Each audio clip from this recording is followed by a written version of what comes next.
আপনার দরিদ্রতায় তো অসন্তুষ্ট হন কেন? আল্লাহ কিয়ামতে এই যে কোটিপতি গুলোর দাঁড়ায় বলবো যে এদিকে আসো, জাকাত দিছো? আপনার দেখে বলবো যে যাও জাকাত দেওয়া লাগবে, মানে এর প্রশ্নই নাই। আপনাকে আল্লাহ জাকাতের প্রশ্নই করবে না, অথচ আপনি অসন্তুষ্ট এই নিয়ামত নিয়ে।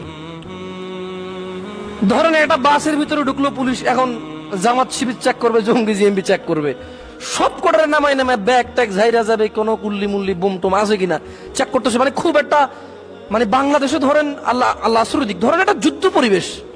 এই যুদ্ধ পরিবেশে যে কোনো একটা দলকে দমন করতেছে, উগ্রবাদী দলকে, জঙ্গি দলকে দমন করতেছে।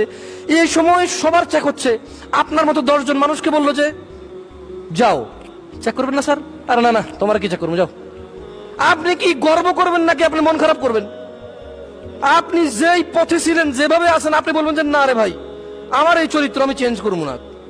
বেড়া সবারই ধৈর্যের নামায় কি করলো, আমারও সালামও দিল, চলে যেতেও বললো। আপনি খুশি হবেন না রাগ হবেন? কিয়ামতে আল্লাহ আপনাকে জিজ্ঞেস করবেন না কেন হজ করলি না? ওই দিন বিল গেটসকে, অত মুসলমান না, মুসলমানদের মধ্যে অনেক ধনী আছে না, এই ধরেন আল্লাহু আলাম, আল্লাহ কাকে জিজ্ঞেস করবে এটা আল্লাহর ব্যাপার। তবে আল্লাহ সুবহানাহু ওয়া তাআলা যাদের সালাত আছে, সালাত পড়ার পরে তার যাকাত, সিয়াম, হজ এগুলো নিয়ে জিজ্ঞেস করবে। এগুলো নিয়ে কি করবে? জিজ্ঞেস করবে। যাকে আল্লাহ হজ করার তৌফিক দেন, যাকে আল্লাহ যাকাত দেওয়ার তৌফিক দেন, ওকে আল্লাহ এই দুটা প্রশ্ন করবেই না। এই দুটা প্রশ্ন কি করবে না? বলেন তো আপনি খুশি না নারাজ? এবার কিয়ামতের মাঠ আগুন ধাউ ধাউ করে জ্বলতেছে, মানুষ পুলসিরাতের আগুনে পড়ে যাচ্ছে, জ্বলে ছারখার হয়ে যাচ্ছে, মানুষ তৃষ্ণায় ব্যাকুল হয়ে গেছে। মানুষ সেদিন কোনো কাউকে খুঁজে পাচ্ছে না।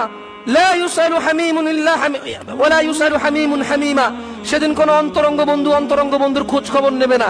এমন একটা দিনে আল্লাহ আপনাকে প্রশ্নই করলো না। কি এটা ভালো কাজ না খারাপ কাজ?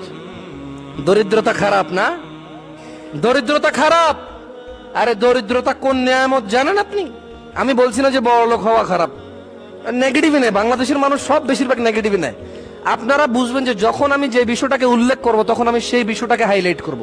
গত পয়েন্ট, যখন আমি যে বিষয় নিয়ে কথা বলবো সেদিন তখন আমি ওই বিষয় হাইলাইট করব। তাহলে দরিদ্রতা হচ্ছে ওই নিয়ামত, নবী রাসূলদের নিয়ামত। দরিদ্রতা কার নিয়ামত? নবী রাসূলদের নিয়ামত। দেখেন আখলাক মানুষের জন্য কত উৎকৃষ্ট জিনিস, উত্তম জিনিস। এজন্য নবী রাসূলদেরকে আল্লাহ দিয়েছে। কাকে দিয়েছে? নবী রাসূলদেরকে আল্লাহ দিয়েছে। ভদ্রতা, শালীনতা, জ্ঞান, হিকমত উত্তম উৎকৃষ্ট জিনিস, এজন্য আল্লাহ নবী রাসূলদেরকে দিয়েছে। তো নবী রাসূলদেরকে আল্লাহ দরিদ্রতাও দিয়েছে। কি দিয়েছে? তার মানে এটা বড় নিয়ামতের একটা নিয়ামত।